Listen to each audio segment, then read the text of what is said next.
శ్రీముఖలింగం దక్షిణ కాశీగా ప్రసిద్ధి చెందిన పురాతన క్షేత్రం. కాశీలో లింగం, గంగలో స్నానం, శ్రీశైలంలో శిఖరం, శ్రీముఖలింగంలో ముఖదర్శనం చేస్తే మోక్షం లభిస్తుందని పురాణాల ద్వారా అవగతమవుతోంది.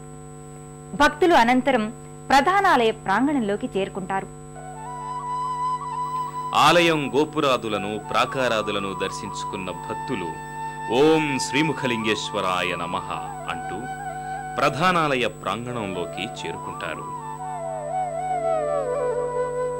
విశాలమైన ప్రాంగణంలో మనోహరంగా దర్శనమిచ్చే ఈ ఆలయం గర్భాలయం చుట్టూ శివమందిరాలు దర్శనమిస్తాయి.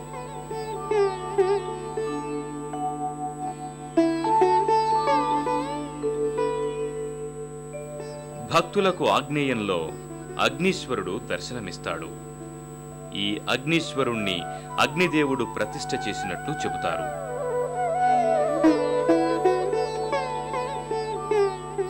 అగ్నీశ్వరుడి పక్కన కుమారస్వామి వారు దర్శనమిస్తారు.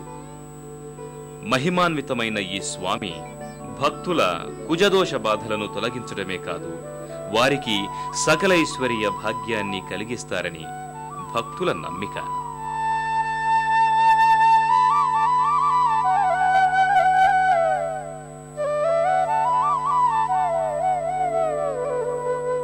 కుమారస్వామి వారి పక్కన యమ ఈశ్వరుడు దర్శనమిస్తాడు. ఈ యమ ఈశ్వర లింగాన్ని సాక్షాత్తు యముడు ప్రతిష్ఠ చేసినట్లు పురాణాల ద్వారా అవగతమవుతోంది.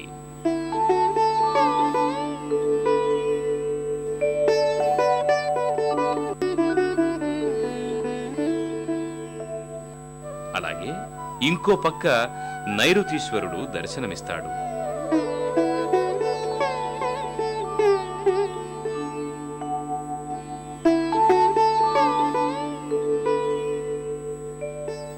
ఆయా మూర్తులను దర్శించుకున్న భక్తులు అనంతరం ప్రధానాలయ ముందు భాగానికి చేరుకుంటారు.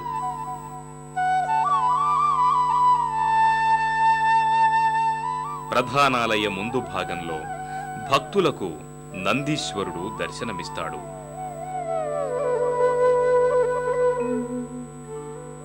కృతయుగంలో గోవిందేశ్వరుడనే పేరు వల్ల తనకాకృతిలోను, త్రేతాయుగంలో మధుకేశ్వరుడనే పేరు వల్ల రజతాకృతిలోను, ద్వాపరయుగంలో జయంతీశ్వరుడనే పేరు వల్ల కాంస్యాకృతిలో భక్తుల పూజలందుకుంటున్న ఆ పరమేశ్వరుడు నేటి కలియుగంలో ముఖలింగేశ్వరుడనే పేరుతో ముఖము దాల్చి శిలాకృతిలో భక్తులకు శ్రీముఖలింగంలో దర్శనమిస్తున్నాడు.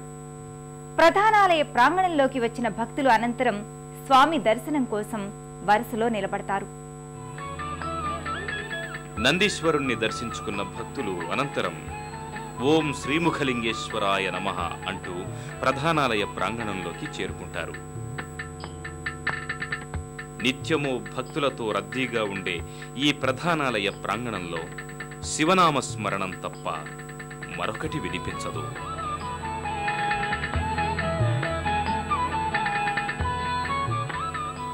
భక్తులకు కావలసినంత మానసిక ఆనందాన్నిచ్చే ఈ ప్రధానాలయ అంతరాలయంలో పంచాయతన మూర్తులు దర్శనమిస్తాయి. ఆదిత్యం, అంబిక, విష్ణు, గణనాథం, మహేశ్వరులు దర్శనమిచ్చే పంచపీఠం ఈ క్షేత్రంలో ఎంతో ప్రసిద్ధికెక్కింది.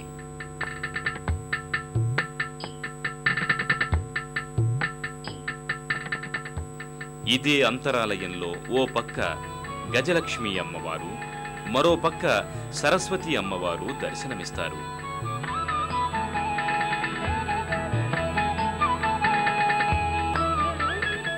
ఆయా మూర్తుల్ని దర్శించుకున్న భక్తులు అనంతరం క్షేత్రపాలకుడైన విష్ణుమూర్తిని దర్శించుకుని ఓం నమో నారాయణాయ పాహిమాం పాహిమాం అంటూ చేతులు జోడిస్తారు.